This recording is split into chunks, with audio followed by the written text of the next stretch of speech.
Oi, gente, tudo bem? Vamos lá então. Decisão 7, reparar. Eu me disponho a reparar.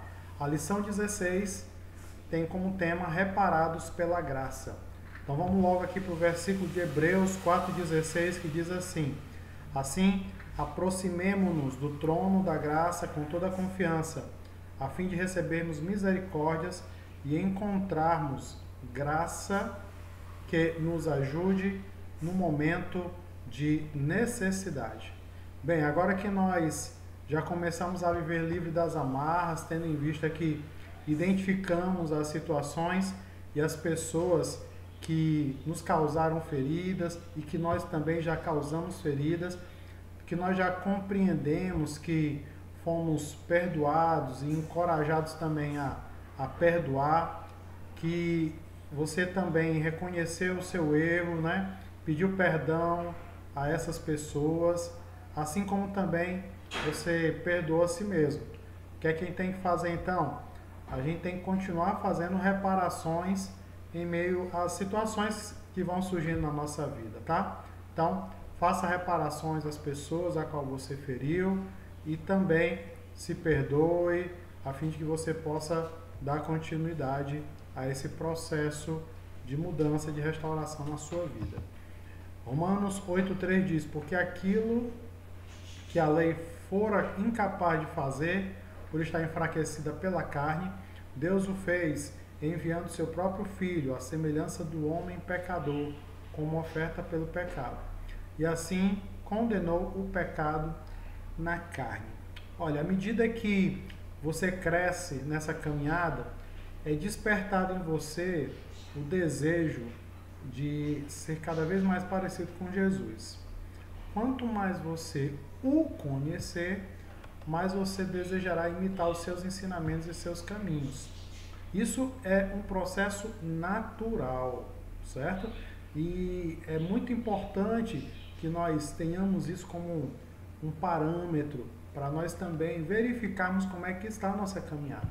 À medida que o contrário acontece, significa dizer que eu tenho que rever ou parar para dar uma observada do que é que eu estou fazendo, uma vez que essa vontade, esse desejo de estar cada vez mais próximo de Jesus, mais parecido com Ele, não está acontecendo. Então, esse desejo, ele de ser parecido com Jesus, ele é um reflexo da nossa restauração, tá? Então, se você tem sentido isso, ótimo.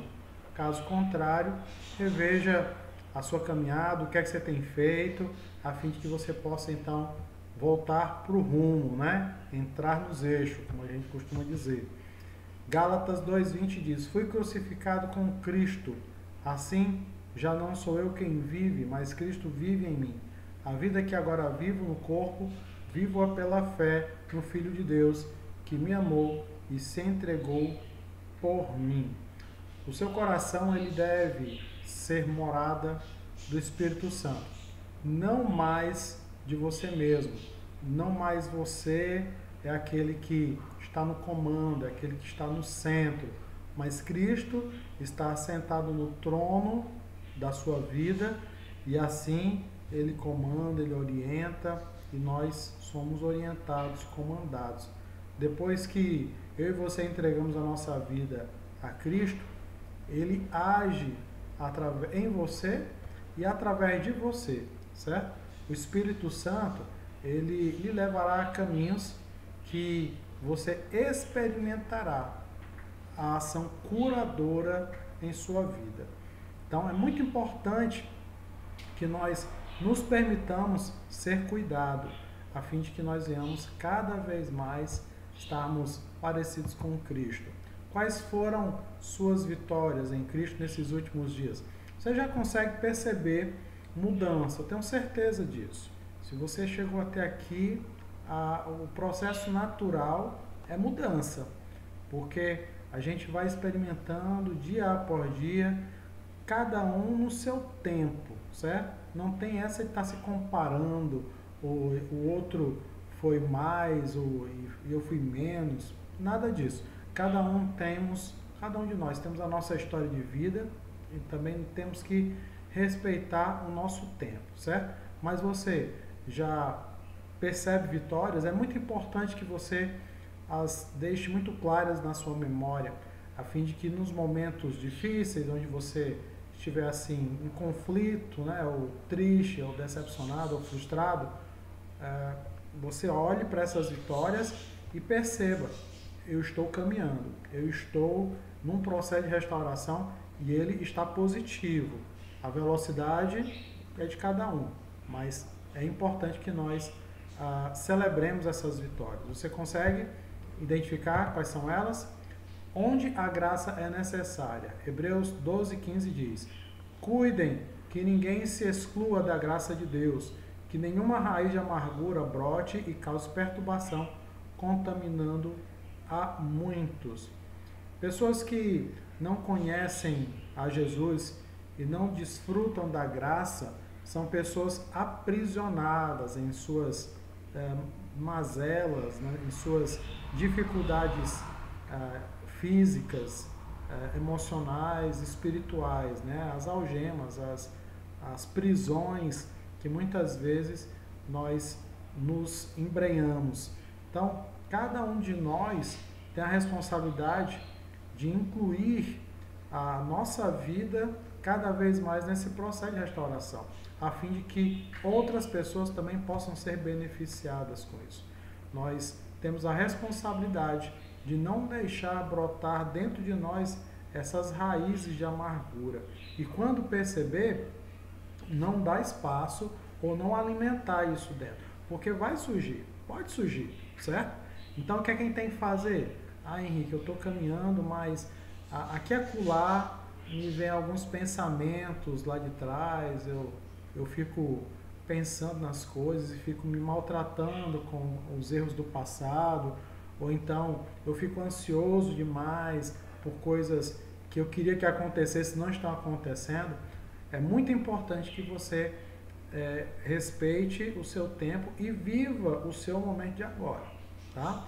Olhe para trás, não como uma forma de se maltratar, mas de olhar onde você estava e ver onde você está hoje, certo? Muda a forma de enxergar a coisa, muda aí o foco, muda por onde você está olhando, o prisma. É preciso que a gente veja as coisas por um ângulo diferente, certo? Onde você estava, onde você está hoje, como você era e como você está hoje, certo? Como você é hoje. Então, é muito importante que a gente tenha esse cuidado, a fim de que, quando essas coisas voltarem às nossas mentes, né, a gente possa combater isso. Isso vai ser para sempre, Henrique? Uma coisa eu posso lhe afirmar: você nunca vai esquecer, tá? Nunca vai esquecer. Porém, as lembranças, elas podem vir à tona, mas isso não tem mais poder sobre a sua vida. Você lembra, mas isso não te maltrata mais. Isso não alimenta mais nenhum sentimento ruim em você.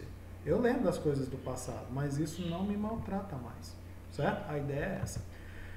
De onde vem e como viver a graça?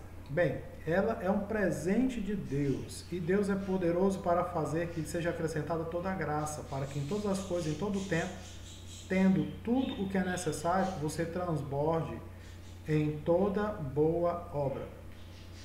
Olha, como o próprio nome já diz, né? A graça é de graça. Não custou nada e nem custa nada para mim nem para você. Custou para Deus, que entregou o seu Filho para que morresse em nosso lugar, certo?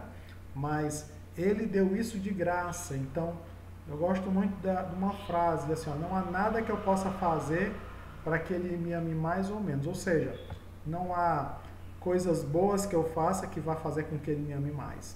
Não há coisas ruins que eu faça que vai fazer com que Ele me ame menos. Ele me ama e ponto, certo? Então, é importante que nós façamos o quê? Como um presente, que nós recebamos. Mas pela graça, pela sua graça e sem exigir nada, Deus aceita todos por meio de Cristo Jesus, que os salva. Está lá em Romanos 3:24.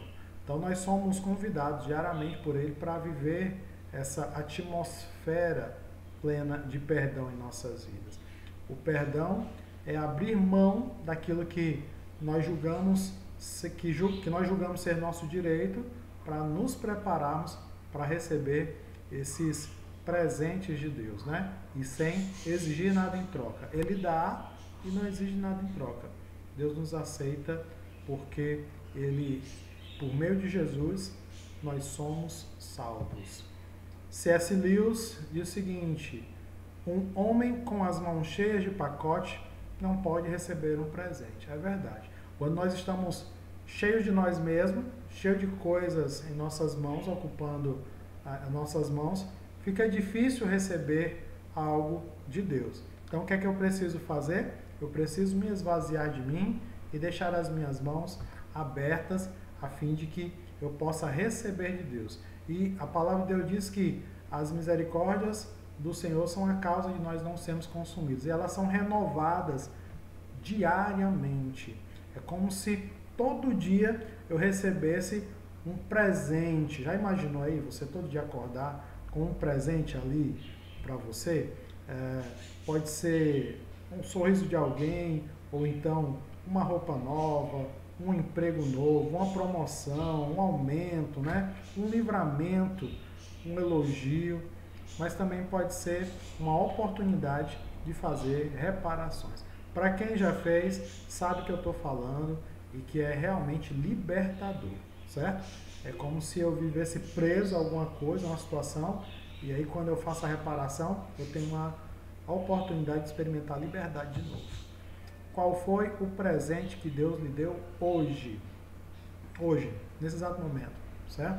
Olha aí, faz uma avaliação, tenta perceber tudo ao teu redor e tenta enumerar aí quais as coisas que você pode ver como sendo um presente. Às vezes a gente não percebe, talvez, porque nós não tenhamos ainda a plena percepção que existem tantas coisas ao nosso redor, mas nós não somos gratos. E quando é que a gente aprende a ser grato? Quando perde, né? Não precisamos passar por isso. Peço que você avalie-se e avalie. Um exemplo, você hoje acordou, você está aí me escutando agora, você está no aconchego da sua casa, está com saúde, você está com planos, você tem ideias assim que você quer fazer, você está plantando hoje você está plantando, regando hoje para colher amanhã. Isso tudo são bênçãos de Deus, certo? A certeza que Deus está ali lhe tratando, cuidando de você, isso tudo é bênção de Deus. Quando você olha para o ontem, olha para o hoje, você percebe-se melhor, você vê mudança, você vê transformação. Isso é presente para nossas vidas, tá? Então, agradeça. Olhe para as pessoas ao seu redor, aí na sua família, e veja onde é que eu estou inserido. Tenho mais motivo para agradecer. Eu tenho quase certeza disso. De onde vem e como viver a graça? Ela é recebida pela fé. Tendo sido, pois, justificados pela fé, temos paz com Deus, por nosso Senhor Jesus Cristo, por meio de quem obtivemos acesso pela fé a esta graça, na qual agora estamos firmes. Então, recebemos a graça através da fé. A fé que nos faz comemorar antes mesmo de cruzarmos a linha de chegada. A única função da fé aqui é receber o que a graça oferece. Então, nós, pela fé, estamos recebendo de Deus aquilo que Ele está nos oferecendo. Também, de onde vem e como viver essa graça? Saiba que Jesus já pagou o preço. Romanos 6,3 diz: pois o salário do pecado é a morte, mas, essa segunda parte aqui é importante, o dom gratuito de Deus é a vida eterna em Cristo Jesus, nosso Senhor. O dom gratuito de Deus. Jesus conquistou e nos deu gratuitamente a vida, a salvação, através do seu sacrifício na cruz. Hoje nós temos vida abundante, ou seja, transbordante, além daquilo que merecemos. Essa é a graça que nos é oferecida através de Cristo Jesus. Portanto, você é livre, viva essa liberdade, mas não a viva de qualquer maneira. Existe uma diferença em liberdade e em libertinagem. A gente precisa viver a liberdade com responsabilidade, sabendo dos nossos limites, sabendo até onde eu posso ir. Tudo me é lícito, porém, nem tudo me convém. Por quê? Porque existem coisas aí que vão gerar morte na minha vida, vão gerar problemas para mim, não são do agrado de Deus. Então, não é porque está na prateleira que eu vou pegar tudo. Quando eu vou ao supermercado, eu só pego aquilo que eu preciso, aquilo que é necessário para mim, certo? Então, é preciso que a gente fique vigilante quanto a isso, porque nós estamos em restauração sim, mas nós precisamos entender que existem armadilhas próximas a nós, que o inimigo ele coloca a fim de nos tirar desse equilíbrio, desse eixo, dessa caminhada, dessa progressão. Então, é preciso que a gente saiba viver com responsabilidade e saber realmente valer a pena o sacrifício de Jesus na cruz por nossas vidas. Nós somos aceitos pelo Pai também. Efésios 2, 4 a 5 diz: Todavia, Deus que é rico em misericórdia, pelo grande amor com que nos amou, deu-nos vida com Cristo, quando ainda estávamos mortos em transgressões. Pela graça, vocês são salvos. É muito importante que nós entendamos que, quando nós estamos nas 30 semanas, nós tenhamos em mente que esse processo de mudança, de transformação, é para tratar a minha vida, certo? E um dos pontos de maior relevância dentro dessa caminhada é o perdão, tá? Você entender que foi perdoado, que é aceito, que é amado do jeito que você é, isso me incentiva ou nos incentiva a continuar crescendo como pessoa, certo? Então, viva dia após dia algo novo. Saiba que Deus o ama como você é e que Ele está com seus braços abertos, tá? Pela graça somos salvos. Dietrich Bonhoeffer diz: um homem que confessa seus pecados na presença de um irmão sabe que não está mais sozinho. Ele experimenta a presença de Deus na realidade de outra pessoa. Olha, Deus ele proporcionou vários momentos onde você pode compartilhar dos seus sentimentos. Nesse momento, você pode sim estar recebendo de Deus uma dose de cura que você esteja necessitado, e basta que a gente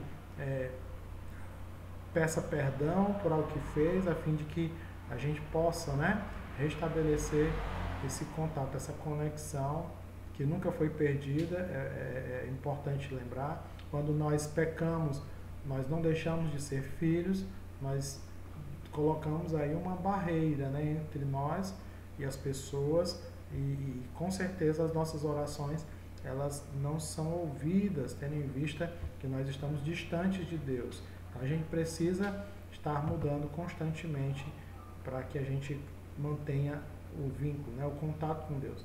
Jesus lhe deu graça eterna, Filipenses 1,6. Estou convencido de que aquele que começou a boa obra em vocês vai completá-la até o dia de Cristo Jesus. As 30 semanas é para quem é para você, não é para quem você imagina que deveria estar, não. A gente às vezes está passando pelo processo, e fica pensando assim: seria tão bom se fulano estivesse aqui, se fulano tivesse vivenciado isso. Mas sabe o que é que vai ajudar fulano a viver isso? Ela perceber em você a mudança, certo? Então, seja você a mudança que você tanto almeja, deseja ver acontecendo nas pessoas ao seu redor. Algumas pessoas, na sua grande maioria, vão aprender pelo seu exemplo, porque ela vê na prática a coisa acontecendo. Muitas vezes a gente acha que falar é suficiente, não é. As pessoas hoje em dia elas têm uma necessidade de perceber, de ver a mudança acontecendo ao redor dela. Muito mais que palavras, 2 Coríntios 12:9 diz: mas minha graça é suficiente para você, pois o meu poder se aperfeiçoa na fraqueza. Em sua fraqueza, o poder de Deus se manifesta, e a graça de Deus ela se torna suficiente. Quando nós reconhecemos que somos fracos, aí sim, nesse momento, é que nos tornamos fortes. Quando compartilho as minhas falhas, elas não mais me aprisionam, e sim eu experimento uma libertação. Eu não consigo entender o mistério da graça por inteiro, apenas que ela nos encontra onde estivermos, mas não nos deixa onde nos encontramos. Então a graça ela é um presente em que se é convidado a desfrutar momento a momento, 7 dias na semana, 24 horas por dia, ou seja, está ali disponível. O agente potencializador então da graça é a nossa fé em Jesus. Ele conquistou a minha e a sua liberdade na cruz, de agora até a eternidade. Então, Deus nos aceita e sustenta minuto a minuto. Isso é graça. Pergunto, qual é a maior demonstração da graça de Deus em sua vida?